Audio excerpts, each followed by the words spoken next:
Welcome back everyone, this is Piney Needles and Happy New Year. We're returning for another year of Invisible Ink, and this play session is going to be through Update 8. And we are going to play this particular one until Update 9 comes out and I have unlocked any new characters that may be involved there. If there aren't any new characters or anything special to unlock, then I'll just continue up with the Update 8 run even after Update 9 is put out. But for this particular run, I am going to be running with archived versions of Shalem 11 and of Banks. Now with Shalem 11, in the main version you have his augmentation to get through an extra armor, a rather bad neural disruptor, and a rifle with armor piercing. So he's very good to use against armor, and he tends to kill a lot. In this particular run, he has a regular neural disruptor. He has the hand cannon, which has 3 ammo instead of 2. Does lethal damage, but it doesn't have the armor piercing, so it's not as strong on that. Now, what he does gain, though, is a defibrillator lance, which allows you in order to revive someone. So it's an item that can be used over again. It has a real long recharge time, so it's probably only going to be used once in a particular session. Alright. And now for Banks, she has a dart pistol that's able to knock out guards for 2 turns instead of a neural disruptor. So therefore she has only 2 shots that she can make, and it's able to be from range though. So she could do it from range. So both of these are going to have ranged attacks. So that's going to be a rather unusual field that I'm going to have here. And she has a custom econ chip, which collects credits from consoles instead of power, 75 credits per power point that I would have gotten. So if I have plenty of power, then I can use this in order to keep going. I don't know if that's likely going to happen, considering that I will tend to forget to use... Oh, let's see. Fusion. If I were using Fusion, I'd probably always forget it, so therefore I don't dare try using that. So let's go in and see how we do. Usual intros. And I'm running this in story mode. I believe I set this up to normal, so let's see what we have. Yeah, it doesn't have the name of the corporation, so I'm definitely running this as normal. Let's see. Security dispatch. Nanofab vestibule, cybernetics, and nanofab. Well, I think we need to start out with the vault. That sounds like a natural place to start. And let's see how we do. Now, this version of Banks does not have the ability to go through doors since they don't have their cyber implants yet. So that may make things a little bit on the interesting side. Is probably forgetting that this time around, Banks won't be able to just go through doors. Alright. And... oh, this should be fun. Remember that she doesn't have to worry about being in a melee position. Is that the only exit? Apparently so. Alright, let's see. What do we have here?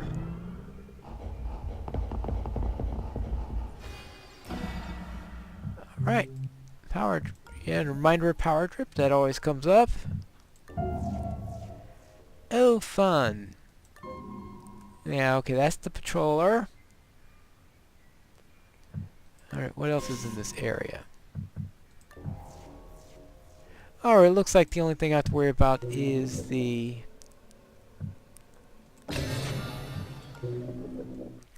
power supply there.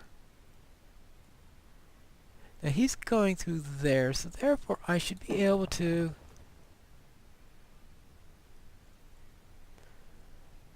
oh, I was 1 short. Oops, that's not a good way to start. Well, alright, for now I'm just going to try to bluff that. See what happens. If he spots her, she's going to...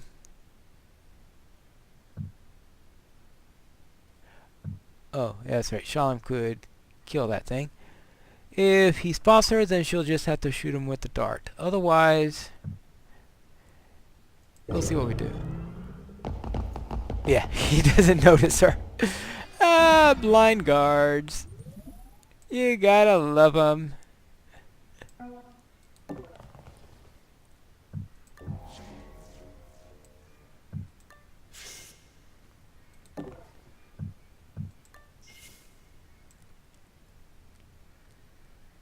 Alright, well, not sure what all is going on down there. Probably a camera of some sort. That's going to be my bet there. And let's see what we have here. And having Shalom on melee attack duty. Now that's a rather strange thing to happen. And there's the exit. Now I just have to find the vault, which is the main thing we need to do at the moment. Alright, let's go. Now,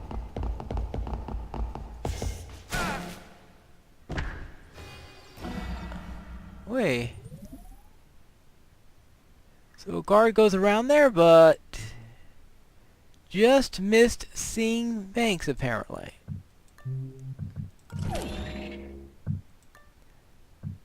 Oh no. Oh, did I take everything? I guess so. Alright, as for Banks, let's see what we do here. Now, as for what's being planned for 2015 with this game, is being released sometime in the spring of 2015. Alright. Let's get a nice little view of what's going on here.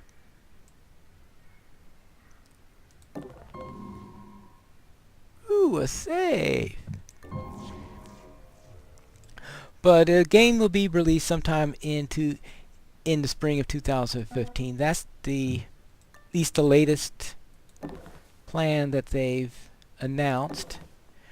How things go on schedule, we don't know, but I think they will have probably be meeting it. They seem to be confident that's the timeline they're working on. Now, I found out that as for the final mission, they're not going to have the last final mission until the release. They want that something to be a surprise to everyone. That's why they're working on things like core mechanics and all these little details now in order to get these all play tested on this and hopefully use that feedback in order to help make the final mission right, because since that's going to be tested internally rather than externally. I think I'm going to need the power for this one.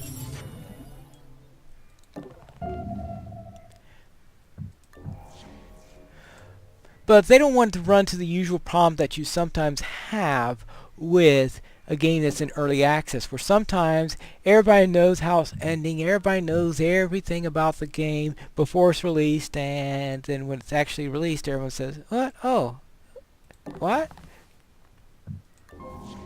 Who cares?" You know. So therefore, to avoid that little problem, the most important bit, the finale, they are going to make sure is saved until the end. Alright, now let's continue with this. Warning, additional cameras activated. Alright, and where is this? The number of times I've been caught by... Oh. Yeah. Is that the only camera? That looks like the only rebooting camera in my sight, so let's go into there.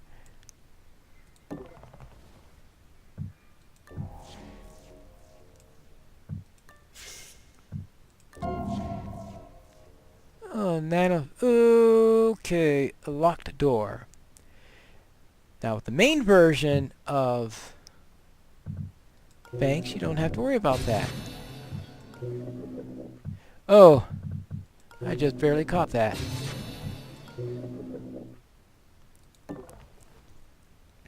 You just walk through the door, but in this case, no. Apropos! Apropos. Alright, let's take the lock decoder. That's just too tempting a prize, especially when you're banks. You call that an early version of her skill, so to speak. Alright, now let's get back to there. And figure out what we're going to do with this guy. We'll just bring him here for now. And let's have Banks do the rest of the stuff. And find out if we can find the vault. That vault's got to be somewhere.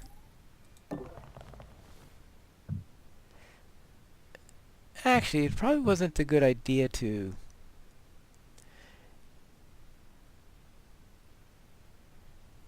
Actually, that decoder takes how many turns? 3 turn cooldown. And 3 turns. Oh yeah, that's rather silly.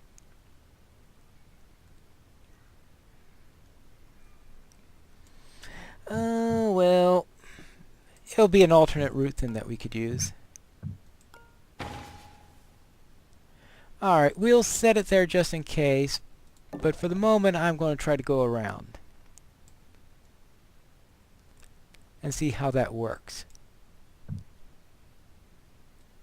Okay, Shalem could do a quick little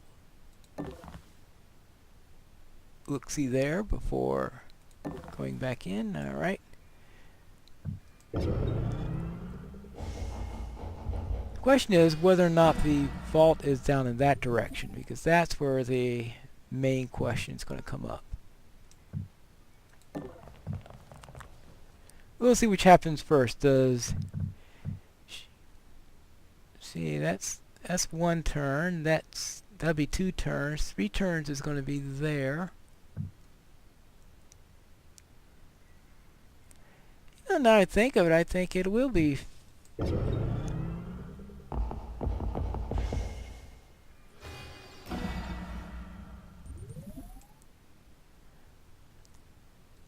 Right, because she's only going to get to there this turn. Here. Yeah, alright. That's actually faster. I know, I'm being indecisive today, aren't I? Trying to see how I can... That's the thing you need is... Ah, yes, there we go.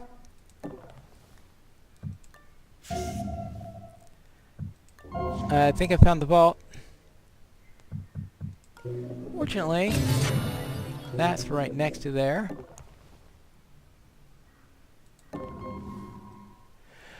Oh, cultural artifacts. Well. I'll see if I get enough out of the vault terminal, and those are all 1s. And they're going to start increasing, so I'm going to break 2 of them. The assumption that maybe I can get 2 picked up.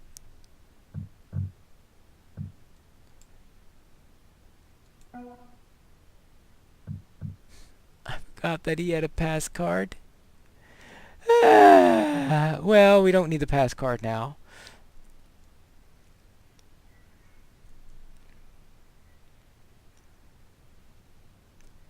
Alright, we'll try to do some sort of relay with these 2. Alright, because I am going to want to get those 2 artifacts if possible. Alright, let's end the turn.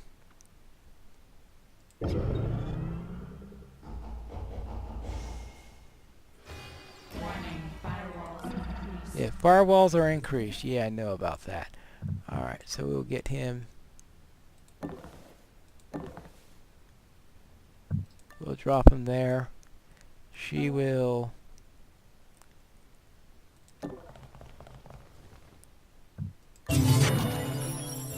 unlocked that, and... fortunately, she's out of action points. Egad. In Maybe probably should have left him on the other side where he was, then come in to help and close the door, and that probably would have been better. Ah, well. Hindsight is 20/20, as they say.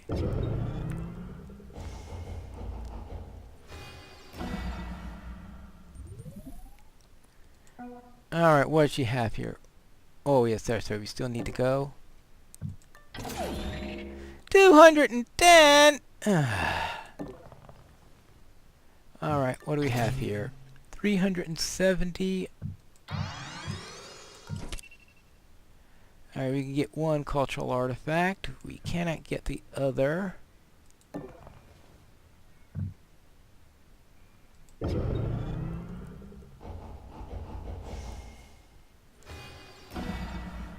see, she needs to get here. 1, 2, 3, 4.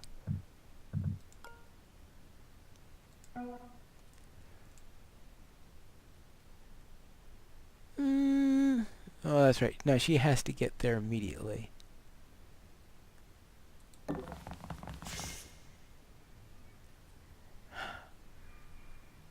We don't know what's behind that door. Well, we may have to...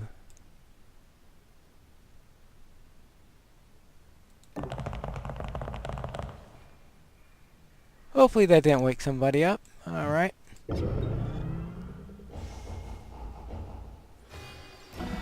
Alright, good. That was a good risk to take. And... let's drop the pass card. Grab the cultural artifact. And it's time to get out of here.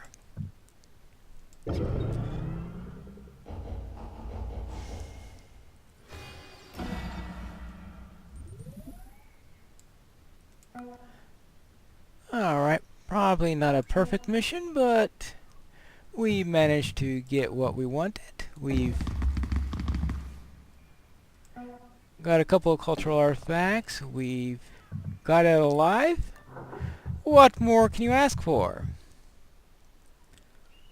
Client invoice, 460, 450 reps, 69% exploration. I probably could have taken a few extra attempts on that. So not bad for a start.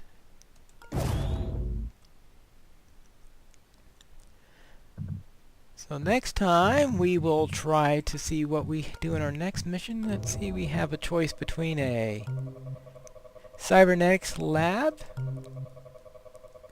nanofab, security dispatch, and nanofab. We have used up 14 hours so far. So whatever we do is going to trip the day. 25 there. Yeah, I only get one more mission before the day changes. So whether I want the nanofab or security dispatch. Let's try the nanofab.